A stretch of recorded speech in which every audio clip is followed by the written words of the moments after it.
all right, go run stairs for a little while. You go run stairs. And he just kept showing up and kept showing up. And, man, we made him run steps and made him run steps. And slowly, and, you know, we got him in the ring and we started working with him and everything. And if you watch much golf, any wrestling around here, he's Clarice. Oh, wow. Yeah, Clarice. Okay. And he's a monster now. HIW? HIW. Yeah, making a name for himself. I think isn't he working in Texas and stuff? He's kind of branching out. Yeah, Texas, he's Louisiana, Mississippi. More west. He keeps a full schedule. Good for yeah, him. he keeps a really full schedule. He's probably, I'd say he might be the, as far as working the most out of all the students. Yeah, he's probably the one that works the most out of all of them. He works a lot with a lot of John Saxon's promotions.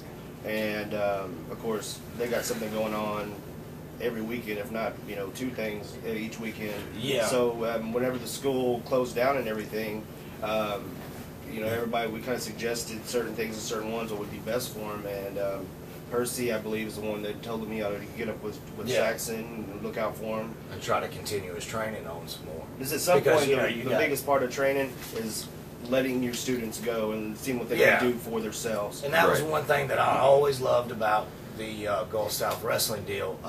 Me and Jester and Flex, we combined, we had a good bit of experience, but as far as in the business, none of us had been in the business for a very long time. Especially as kind of training, you know, as far as training other students. My years, we're still green. Yeah, exactly. Years, you know, I'm still learning every day, you know. I still think I'm training even to this point right now. But, you know, one of the biggest things that we always did was that we had the deal where, you know, at a certain point, we're going to give you everything we can give you. And it's after that point, it's up to you to go out from there and find something more, you know. You got to leave. And that was our big goal for the students, is that, you know, we pushed them to say that again, Ethan. You've got to leave the Gulf Coast if you ever want to amount to shit.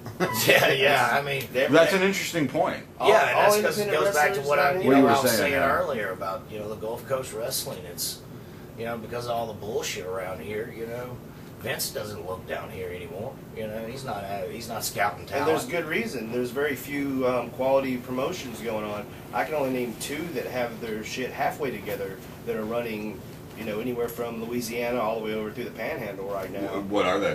Well, a High Impact and I'll say Ultimate Wrestling. To a degree, they run a regular monthly show. They have good creative staff.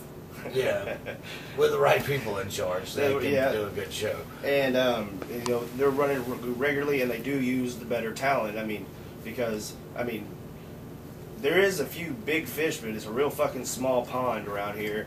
And I mean, no matter how good you are, I've seen all kinds of talent out there that has more than has enough of it, as far as just knowing what they're doing, has the work rate and stuff like that. But the biggest reason is the only person down here that'll push you and try to get you up somewhere, you have to be able to impress them 150%. And I think everybody knows it'd be Bill Moody.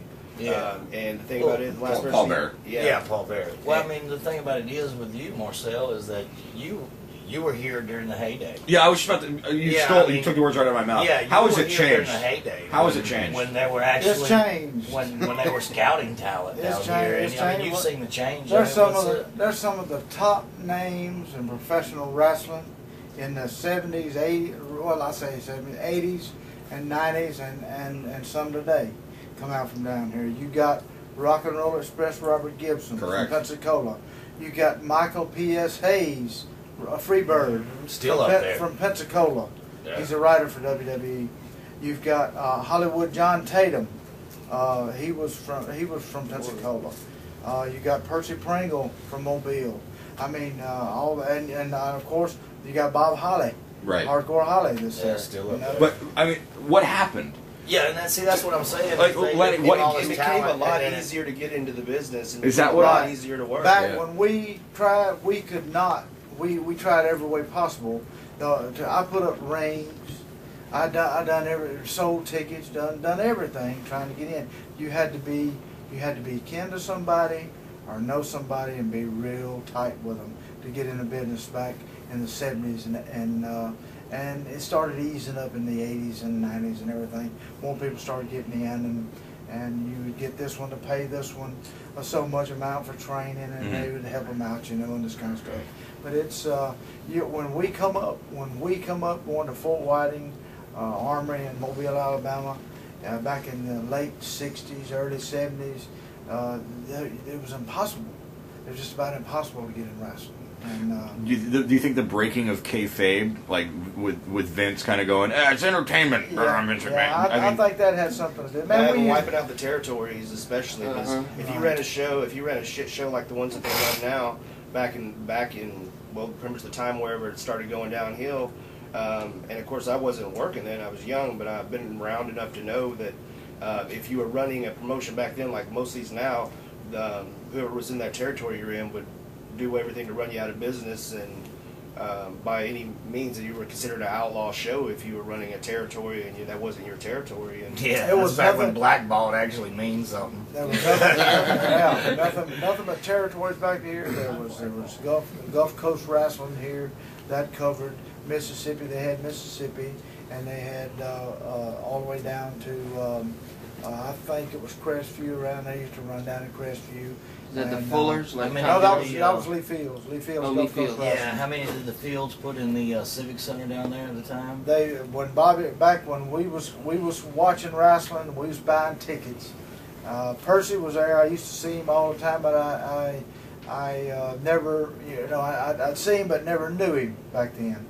And anyway, we got together somewhere around the early 70s and started talking and this and that. But back to this here, in 1972, they had a thing here, Lee Fields, where he was the icon of wrestling around here.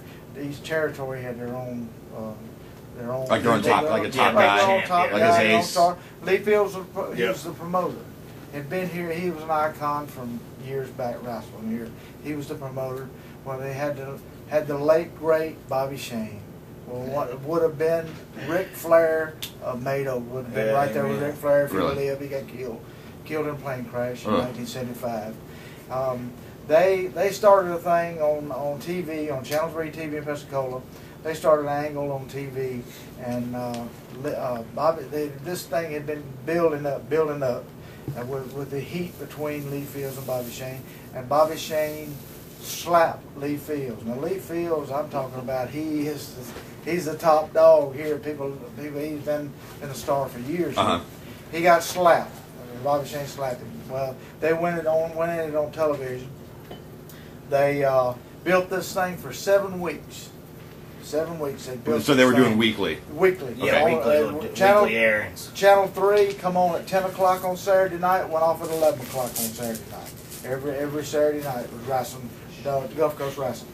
And they built this for 7 weeks. Thanks for the pink cup. Lee was in training. Lee was in training, and they was going to have this match in Mobile, Alabama. Mobile, Alabama, at the Municipal Auditorium down there, that big brown building you see on the side there when you come across the interstate. It held 10,000 people. That auditorium held 10,000. This is 1972. 72. Okay. 72. And they put in that building that night, after they built this for 7 weeks, it finally come to a head, and they met that night, and they packed that municipal auditorium, over 10,000 people seated, Wow. and they let so many more. The fire marshal, look at the chills on me right now. I still remember like it was yesterday. The fire marshal let I don't know how many more hundreds in to stand for standing room only, and they cut the door. She shut the doors and left the rest of them out. They was lined out. I don't know how much further out back. There's no telling how many people there was probably 11,000, 12,000 people there that night. That's incredible. They packed. Yeah, now years later you can't. Can you do it? Can you do it again? That's my next question. WWF done it just this past time. This past time sold out and put I think about 10,000 in there. But it wasn't We'll the never angles see it. going on. No. That's because WWF will draw Yeah, regardless. Right.